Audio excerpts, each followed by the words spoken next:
Hello everyone and welcome back to the Brightworks. Jumping into a game of Sulphur Springs with some super high level players here. Oh, once again my settings have been turned off. Let me just fix this real quick. There we go. Not sure why that keeps happening. Maybe I need to adjust that or something out of game. Anyways, today you can see the true skills of these players absolutely well within the pro range here. You've got high 30s, Goopy 43. I mean, wow. Why don't we meet our players here, and then we can talk about that a little more. Representing our red team, going to be red team leader 8D. Got into a hilarious conversation with this player in a game that we played together. Never got a straight answer on how I should commentate this. It did get confirmation that it's just a smiley face, but that doesn't really help me commentate their name. So we're just going to call you 8D. And you're just gonna have to live with that. Anyways, whoa, what's going on over here? We've got some artists on the blue team, but leading the artist faction, the artist armada faction, is going to be Goopy, our blue team leader. Goopy, I mean, what is there to say? A man who needs no introduction, definitely a very seasoned veteran with the true skill, with the silver badge, with everything to prove it, coming in from the Americas and showing us how it's done. Super powerful player, and I'm really excited every time I get to cast a game of theirs, because not only do I get to show off some of the absolute top beyond all reason content, but also I get to learn. And I'm in it to learn just as much as you guys probably are. So I'm super excited to see what they're bringing for us today on Sulphur Springs, by the way. Not sure if I mentioned the map name, but this is Sulphur Springs. It's a diagonally balanced map, so it is set up in such a way that the players are fighting across this line. That's sort of the parallel that everyone's fighting for. And it's pretty interesting. I don't think I've ever played this map from the south. I'm just realizing this, the sort of southeastern spawn. I don't think I've ever actually spawned down here. I think I've almost always played this map from the northern side. At least I can't remember spawning on the southern side. Huh, interesting. Well, anyways, we do see some aggression out here. I think it was Goopy's tick who got the furthest, the fastest, and so I'm gonna give it to him for getting a unit out and about on the field. Congratulations, Goopy. I'm sure that award means tremendous amounts to you to get the first units out and about on the field. It was a close one here. FNS did get some units closer to the base here, but I think Goopy's was out first. FNS was just quite a bit closer. Let's talk about the map a little bit. You can see that there's this high value middle spot up here, so that's always nice for whatever player is contesting this area, the southern area, southwestern corner. Today it's going to be Nizav versus DAYMUS. DAYMUS, another seasoned vet, one that we've seen quite a lot. Always some interesting strategies. Love to see that player in these games here. But whoever controls this corner is definitely going to want to have their hands on this metal extractor as well as this geothermal vent. So contesting this area and keeping your opponent out of it is going to be really important. So I do quite like that Nizat is rushing straight to this, but not if it's going to mean that their production facility is at risk here. So DAYMUS is marching forward, and wouldn't be surprised if we see some really early aggression to punish Nizat for leaving the commander out of position here on the front line. There's also these big naval lanes on the side of the map. You can see Demon Dread is going to be representing the red team's naval power here. And it looks like Lovebot is going to be our charming purple player this match, representing the blue team in the seas. We've got Dolphins out already for Lovebot, which I quite like. Commander is chilling at home, and I think that's fair. Commander moves tremendously slowly underwater, and it tends to be pretty exposed. Can't D-gun underwater, so it's actually relatively weak. So I do like that we're pushing forward with the constructor boat instead of the commander here. Very nicely done to get some Dolphins out on the field too. You never know what kind of aggression your team, or rather your opponent, is going to be going for. So you might as well have the units out before they do. At this point, Demon Dread is not pushed up very far at all. We're using the commander. As opposed to Lovebot's usage of the constructor boat here. We are moving the boat forward now at this point, so that's quite nice.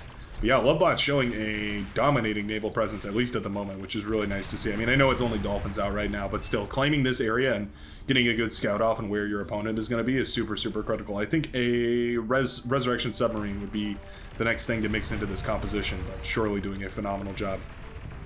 Was that a bombing run I missed? It looks like it was. I think Fruit, our green player for the blue team, did manage to successfully bomb down a windmill, or was that a bot lab? That might have been a full-on lab from Clue here. If it wasn't the lab, then whatever was there has been thoroughly bombed to pieces here. So very nicely done from Fruit. Fruit tucked away in this corner. This is a techers spot. It's kind of weird. This because of the dynamics of this map, this is the technology spot. top left corner where all the technology hearts of the world are.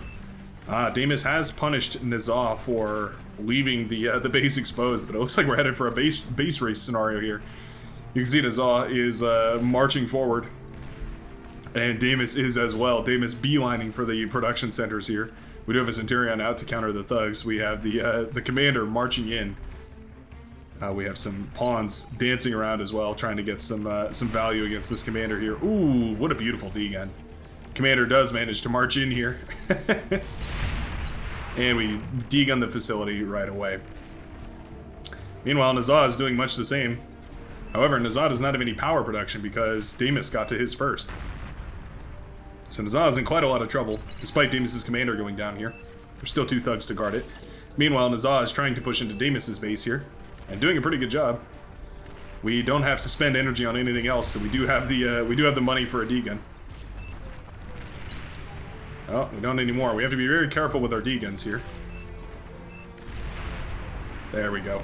We do take down the facility, but eventually Nizah's commander will die here as well. So what a hilarious trade. We do see these construction bots were spared for Nizah, so at the very least there's that.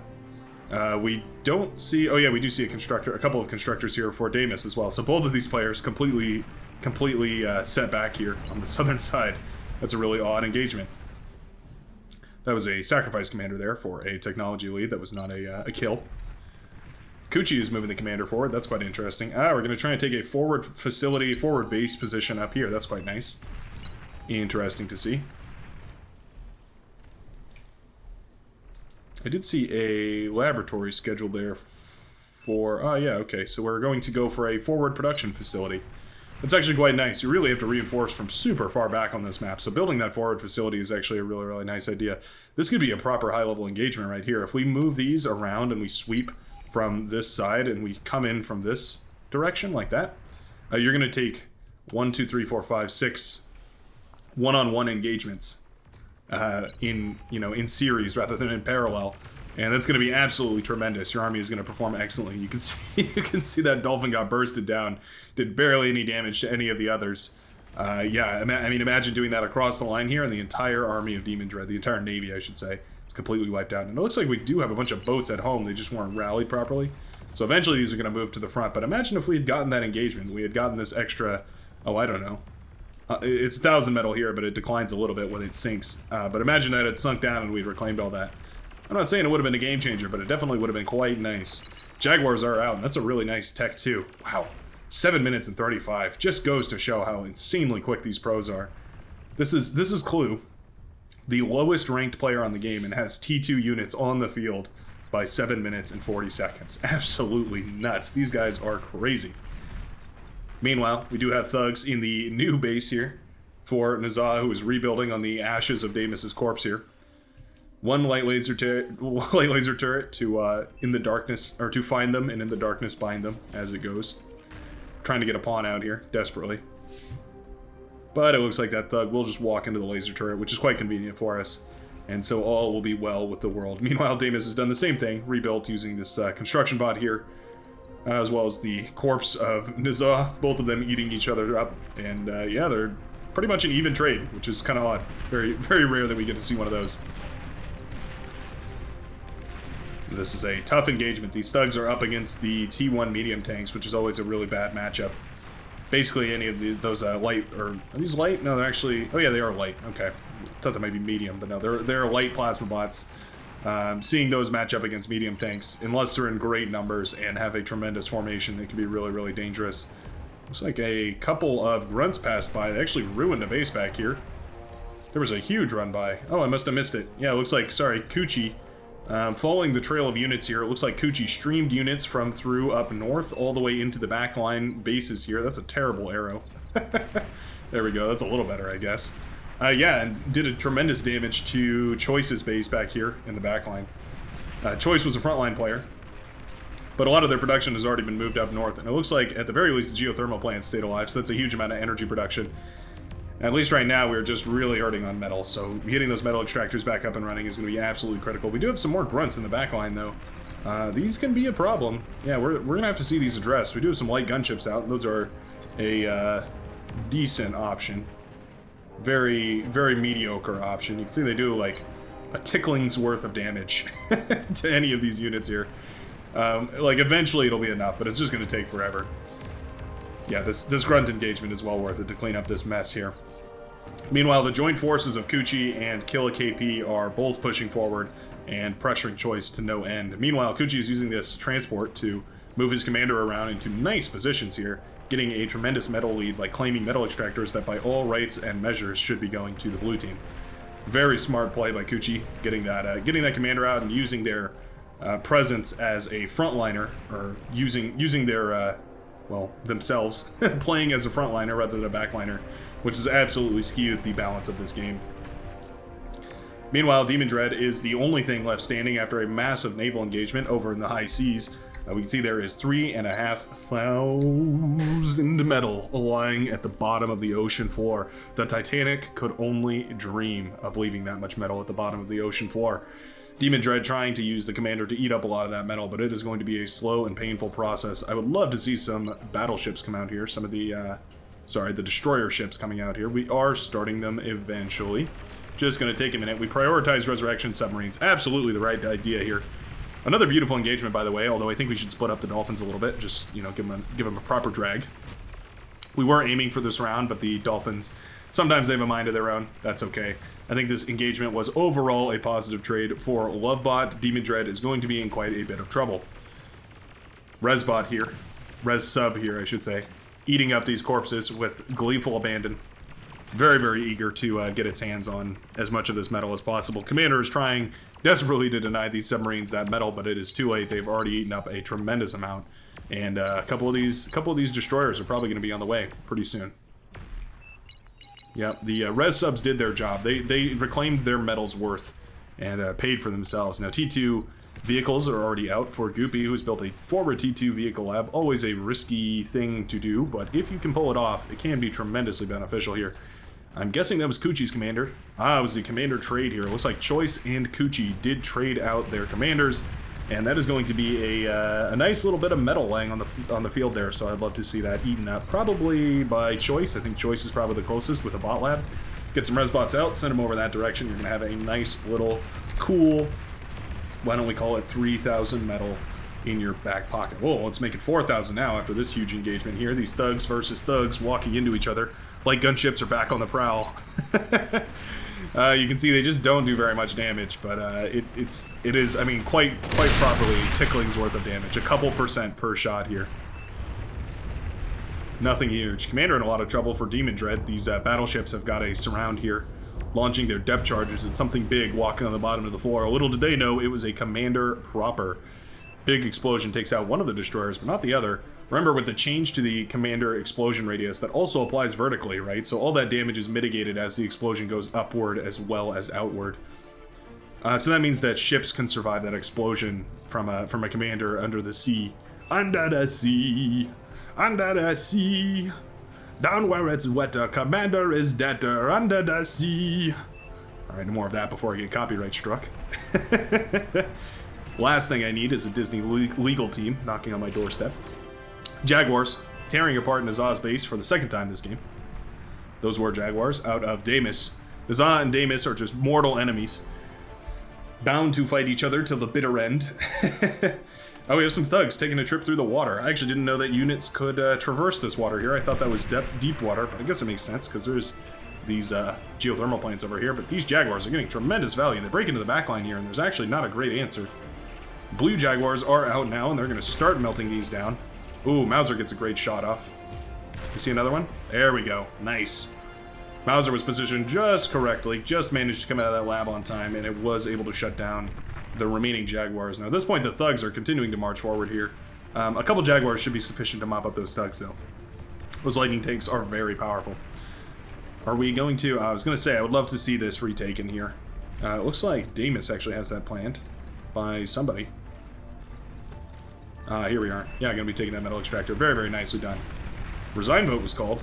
That's a little bit early, in my opinion. I think this match is still relatively even.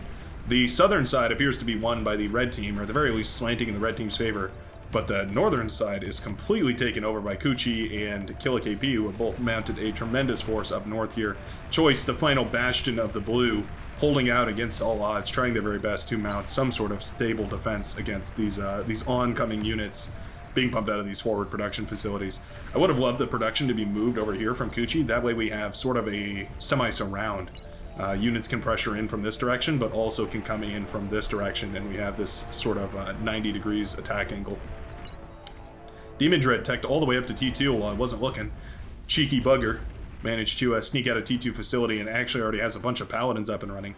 Looks like the response from Lovebot was to do the same thing, and I think that's absolutely phenomenal. We've got the T2 constructor out. I'd probably love to see 2 of these, actually. One to build some torpedo launchers on the front line, and another to go backwards and build metal extractors. Looks like the commander for Killa KP was pushing in here to destroy Choice's production facilities. Doesn't look like they were successful. Ooh, EMP bomber. Nice. If we can get that to go across the green here, that is going to be... This is going to be quite nice. Yep. Okay. Very nice. Yeah, so we did paralyze a lot of these units, and that actually made that fight quite a lot easier. Oh, we're going to hit these ones too. Yeah. Find any of them that are clumped up, and that's going to be really, really nice. EMP bombers can always be used to tremendous strategic benefit. Always remember that if you're playing Armada, you do happen to get a T2 vehicle bay up and running. Don't forget those EMP bombers. Easy to overlook them, but they can definitely be used to shut down pushes that would be otherwise absolutely crippling to the team. We're finally mounting a couple of Tigers. So I think we've been doing this for a while here, but it's just been a constant push to get one Tiger out at a time. Very difficult to do. They have to swamp through this water here. Gets all on the tracks, gums them up, takes forever. Yeah, not ideal. Looks like Kuchi tapped out of the game here. Do apologize, you can probably hear that. Let me pause this game 1 second and I'll make a slight adjustment. Boy, I tell you what, it gets real hot here in the summer, so it's nice to have that window open, but man, they just cannot stop making noise out there. Parties, ambulances, fireworks, music, you name it. Glad you people are having fun, but don't you know somebody's trying to record a commentary in here? Come on now. No, of course, I wouldn't actually ask these people to put their lives on hold. Just definitely can't wait to invest in some more soundproofing materials. Anyways, back to the game.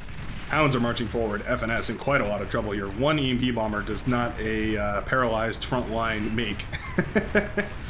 As we see that these bulls as well as these hounds are becoming a tremendous issue. The Jaguars are jumping on top of the hounds. It's actually a really good counter just because of how fast they are.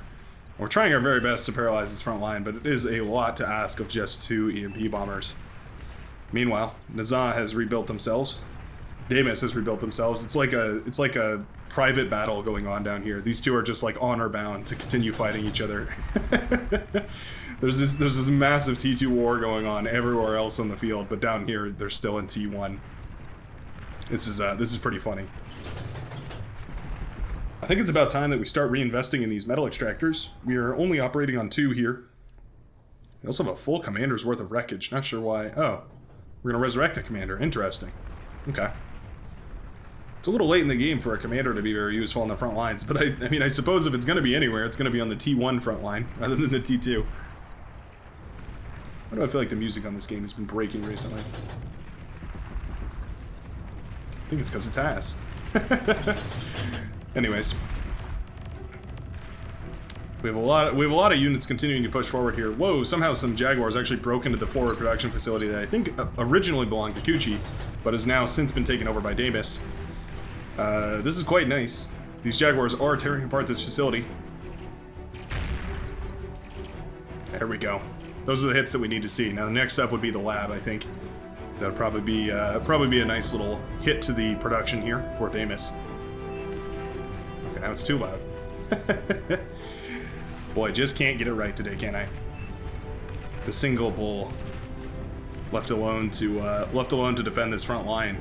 And yeah, it is really truly alone. There's not really anything out anymore for Tabesh, who's in a severe power crunch at the moment. Trying to get bulls, trying to get that T2 unit base out on the front line, but without power, it is a huge uphill battle. Jaguars are hard to produce, they take a lot of energy. Bulls are hard to produce, they take a lot of metal. Yeah, you're just really out of luck if you don't have a really solid economy to produce those T2 vehicles. You definitely need a fusion reactor as soon as you can.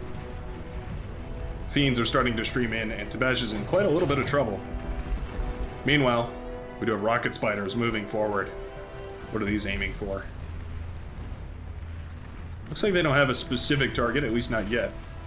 Going to be mostly worried about getting up on top of this hill. Maybe we're just going to use them to rain down on Goopy. I think that's a great idea. Always love to see these interesting strategic decisions being made here. Meanwhile, out in the high seas here, we can see that a escalation has been underway. More and more and more production. Always the right answer here. A seaplane platform has been built as well. That's quite nice. Is that a bomber? No, that's a sonar plane. Going to be taking a little look around to see what Demon Dread is up to. He is going to find this massive, massive force that's been built up here, but it's also going to find an anti-airship. Oh, I guess not. It will come back, actually. Very nicely done. Not wasting our sonar plane. Navy is going to have to get into position here. This is a unicellular, not unicellular. It's a one-typed army.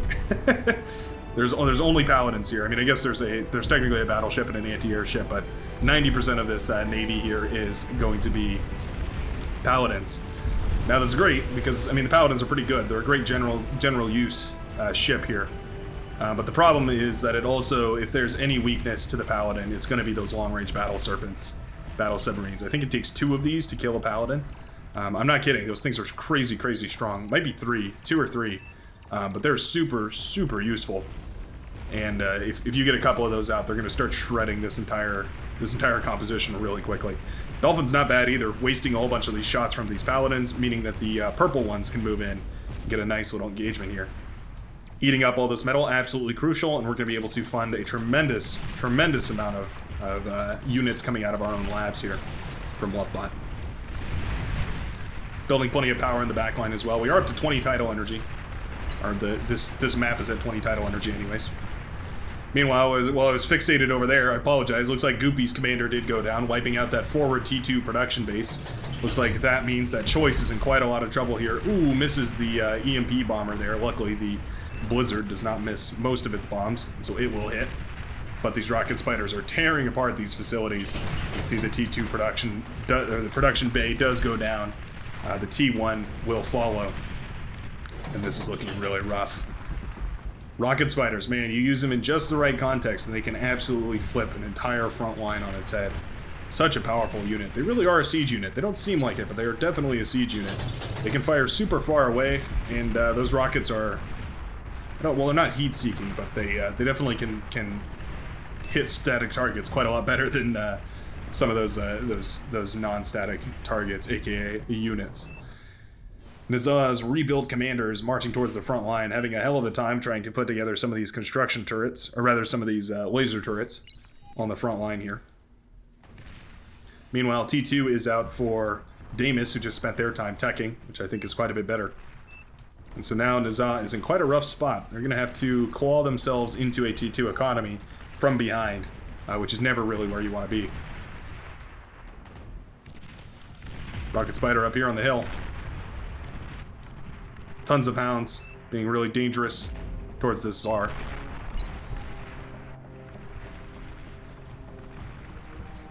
Oh yeah, I was asking about that tremor mode. Forgot about that. In case anybody's wondering, a lot of these games, what ends up happening is I join the lobby and I join the spectators list, and then I just go AFK for a while. Go for a run, or I go pick lemons for a while and make some lemonade and, you know, sit back and relax. And sometimes I come back and there's just, there's a lot that's happened. It's my way of avoiding spoilers while still capturing some really interesting games to then take a look at later on. Sometimes I do like to cast these live. These bombers in the backline. Is this a GG right here? We do have the Blizzards marching for... Why are we not taking out this advanced fusion reactor, or this advanced geothermal plant here? Okay, we're taking out the regular fusion reactors. That's great. That's absolutely what we want to see here. Green does have his own fighters, so we can actually protect these bombers. That's really nice to see. Fighters are actually distracted by the bombers, wasting a ton of shots. The green fighters are actually doing phenomenally here. Did they win this trade? Wow, the green fighters actually won the trade against the red fighters. So that does mean that these bombers are going to be basically unhindered in the backline here. The red team got completely too comfortable with their aerial supremacy. And now suddenly there's a ton of bombers in their backline.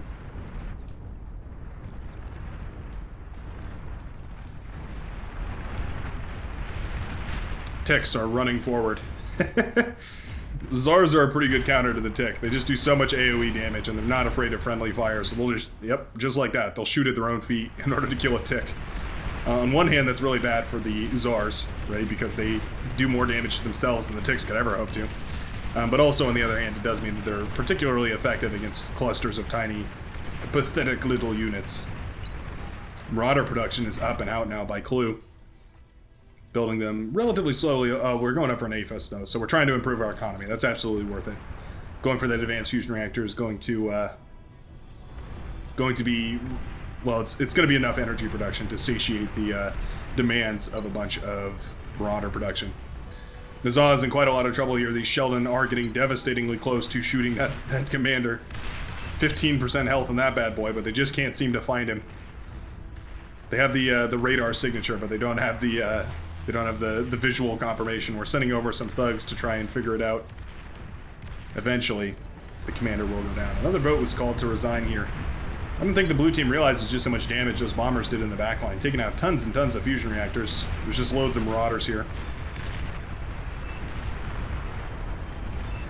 I also don't understand how this naval battle has been going on for so long. I feel like this battle has been completely pitched in favor of the purple player here, but I guess Demon Dread is just really holding on. Was that a nuke that landed there? I think it was a nuke that landed there. Nuke just wiped away the entirety of DAYMUS' base. Not the first time this match. DAYMUS is now completely wiped off the map, and there's also a couple of Hornets moving in here. The Rapid Assault Gunship for the Armada faction. Those will make very light work of these Sheldons, which are unprotected by anti-air here. DAYMUS calls for fighters. Good idea. Do we have any? Not really. 8D was in charge of the fighter production, at least a while ago anyways. Might have taken down their air lab, though, at some point. Can't be bothered to check, though, because I really like watching these Hornets at work. Meanwhile, the Marauder push has been pushed back, has been repelled, and now they are running tail between their legs, trying their very best to find some sort of value.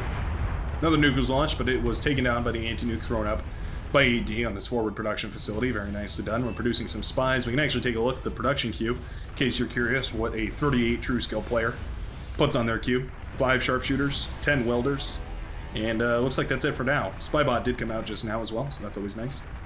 I just learned fairly recently, I think I've said this in another video, but I have to reorient or reiterate it because it just blew my mind away. If you hold left alt and you click on one of these units, say I click on the Hound, it will add just a single Hound, not to your repeat command, but it will just produce a single Hound as the next unit that is built out of this lab. And in that way you can produce constructors, you can produce spies, you can produce all those whenever you need them without having to interrupt your normal unit queue. What? I know. Absolutely phenomenal. Oh, I had a fun time drawing in this map, that's right. Yep, holding this team together. I absolutely agree with myself. Yeah, all these advanced fusion reactors are, or not advanced fusion reactors, what am I even saying? All these advanced geothermal power plants are what's absolutely holding the energy needs of this team together. That's a lot of bombers coming out here. They'll clear my own beautiful drawing. Bombers going after the fusion reactor here. There is finally some flak, so those bombers are going to fall out of the skies like Valkyries in the night. And they rain down on the windmill fields. Bombers almost as good as the bombs that they drop if you just produce enough of them. Tons of Fiends being produced here. Choice has moved forward production over and up to the northern side. Very nice to see. I think this Navy completely beats this Navy. Boy, is that descriptive. All my audio listeners are having a stroke listening to that one. I think the Purple Navy here, built entirely out of Paladins and Combat Engineers, beats the Pink Navy, which is built of 3 battleships, 1 Paladin, and 2 anti-air ships. And the reason is because you can get that beautiful surround bonus, which can really swing the tide here. The other thing is that we're running out of metal, so I'd love to see some of these naval engineers trying to eat up this metal, although I guess the Salmon player here, Demon Dread, is doing a great job of keeping it protected. Another big bombing run is being charged up here by Fruit. Are we spending all our metal? No, we are not. I was going to say, it looks like we might be able to do a little bit more. Start up an advanced fusion reactor. That's probably the right move here. Bombers are extremely energy dense, so if this is really the strategy you want to go for, you're going to need more than the regular amount of advanced fusion reactors, so I might consider starting up a second one and then just continuing, not build any more energy converters, just start up another production run here. Now this was a nice little hit. Looks like Spooter Friends production, which I could have sworn was... Oh no, Clue had production back here. Okay, interesting. Looks like Spooter Friends production took a big hit by a couple of these fiends that ran around from choice. So that is quite nice to see. Suddenly the blue team is pushing back with a fist of fury. Oh, this anti-nuke is nice and exposed. There's no overlapping fields here, at least not for the red segment of this front line. I would love to see an EMP bomber or three target this down with a couple of EMP bombs. Boom. One big nuke, and that all goes up in nuclear fire. Capital ship is coming out here. I'm not sure if that's the right move. That's 17,000 metal that I probably would like to see turned into serpents more than anything here. Again, these battleships have no anti-water capabilities. They can't shoot underwater. There's no depth charges. The paladins do, but again, those paladins died at like 2 or 3 shots from those long-range battle serpents. So don't sleep on those. I know the torpedo looks absolutely measly, completely unimportant, but it can be really powerful. More nukes galore down here. It looks like DAYMUS has basically been wiped out of this game. DAYMUS does still have a small facility over here, and they're building a bunch of shuriken. Very useful for shutting down these pushes that are leaking through on the northern side here, but still not going to be up to T3 anytime soon. Meanwhile, this entire base has been completely ravaged by an army of bulls, and there's not a lot that stops this many bulls. Although shuriken are a decent option. Yeah, the shuriken the shuriken can paralyze those bulls to no end, and we don't have any anti-air mixed into this group, so although this entire northern section did get wiped out, it will eventually be paralyzed. Joint advanced fusion reactors did go up here to a couple of the passing bulls, and I think that was really nicely done. Meanwhile, Jaguars are pushing in over here. We have a naval engagement as well. Advanced geothermal plant goes up.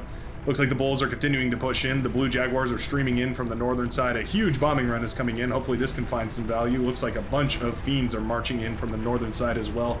Marauder desperately retreating for its life. We've got a ton of Jaguars in the back line here. DAYMUS once again being eliminated from this game. How many times can you keep him down?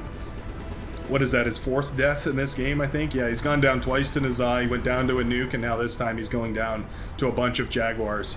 This poor commander cannot catch a break. The yellow lines are completely devastated now by that huge bull push. Those shuriken, I was wrong, they were not able to stop at all. And it looks like they took down most of the yellow teams, or most of the yellow players' production, rather. And it looks like with that one swift movement, the red team decides to tap in. What an absolute comeback. I will remind you that the blue team was pushed to essentially here, on all fronts being pushed in here. And the red team had tons of pressure applied all over the place. The only lane that was winning for the blue team consistently that entire game was the naval lane. And the blue team managed to clutch it out with a couple of run-bys targeting the economy, some really good bombing runs, and eventually a whole lot of bulls. Thanks a ton for watching. That was a really fun game, and I absolutely love these super high true scale players. And we're in and out of here before the 32-minute mark, which is just insane. Most games, most of the lower true scale games, they don't get up into proper T3 production until maybe minute 40. So I really love watching these pros play. They just show you exactly how much you can really get done in a really short amount of time. Anyways, thanks a ton for watching, and I'll see you in the next video.